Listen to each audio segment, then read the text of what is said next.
When Trump called India a hellhole and assumed the Middle East war would completely destroy our economy, he had no idea how India would silently execute an absolute masterclass in economic defense. 28 फरवरी को जब Persian gulf में blockade शुरू हुआ तो पूरे waste को लगा कि इंडिया कंप्लीटली मेल्टडाउन हो जाएगा। इंटरनेशनल यूरिया प्राइसेस बढ़कर $935 पर टन पहुंच गए और crude oil markets wildly fluctuate करने लगे। But instead of crashing, India ने एक साथ 3 फ्रंट्स पर एक मेजर डिफेंसिव स्ट्रेटेजी चलाई। First, let's talk about fuel.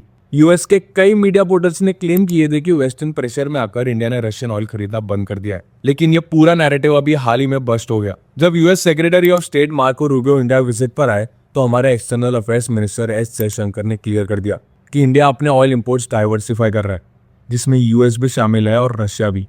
We did not bow down in front of anyone और 1.8 से 2 million barrels per day Russian crude import जारी रखा। लेकिन अगर आप डोमेस्टिक फ्यूल प्राइसेस देखें तो हमें हाल ही में लगभग 10 रुपीस का प्राइस हाइक देखना पड़ा है।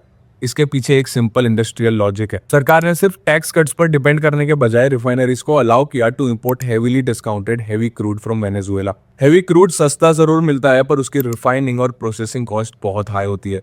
To balance the OMC balance sheets without letting inflation get out of hand, ये थोड़ा प्राइस कैलिब्रेशन जरूरी था। सेकंड फ्रंट था हमारा खाना। हमारा क्रिटिकल खारिफ सोइंग सीजन बिल्कुल पास में था। कतार एनर्जी ने जैसे ही एलएनजी पर फोर्स मजोर लगाया, इंडिया ने फूड ओवर लग्जरी का रूल अप्लाई किया और सारी डोमेस्टिक गैस लॉजिस्टिक्स को डायरेक्टली फर्टिलाइजर मैन्युफैक्चरिंग प्लांट्स की तरफ डाइवर्ट कर दिया। नॉन गल्फ एलाइज जैसे मोरक्को, जॉर्डन और मलेशिया से कॉन्ट्रैक्ट्स करके इंडिया ने 200 लाख टन का एक मैसिव फर्टिलाइजर स्टॉक पाइल खड़ा कर दिया। Finally, let's address the most uncomfortable reality, the currency crisis. अगर हम डेटा देखें तो इस क्राइसिस के दौरान इंडियन रुपी एशिया की वर्स्ट परफॉर्मिंग करेंसीज में से एक बन चुका है, जो कंटिन्यूअसली 96-97 के जोन की तरफ स्लाइड कर रहा है।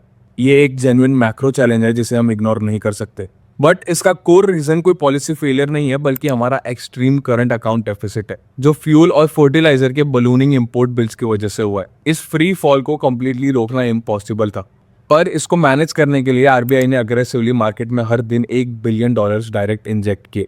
रूपी को कोलैप्स से बचाने के लिए स्टेट ओन्ड ऑयल कंपनीज के लिए एक डेडिकेटेड डॉलर विंडो बनाई गई ताकि उनका massive dollar demand spot market को क्रैश ना करे। इंडियाज इकोनॉमिक रिस्पॉन्स प्रूव्स की क्राइसिस रियल है, पर हमारी फाइनेंशियल इंजीनियरिंग और नॉन अलाइंड डिप्लोमेसी भी उतनी ही रियल है। Comment down shield and I will send you the complete India's 90-day crisis response blueprint, which explains India's alternative payment frameworks and complete details of supply chain diversification.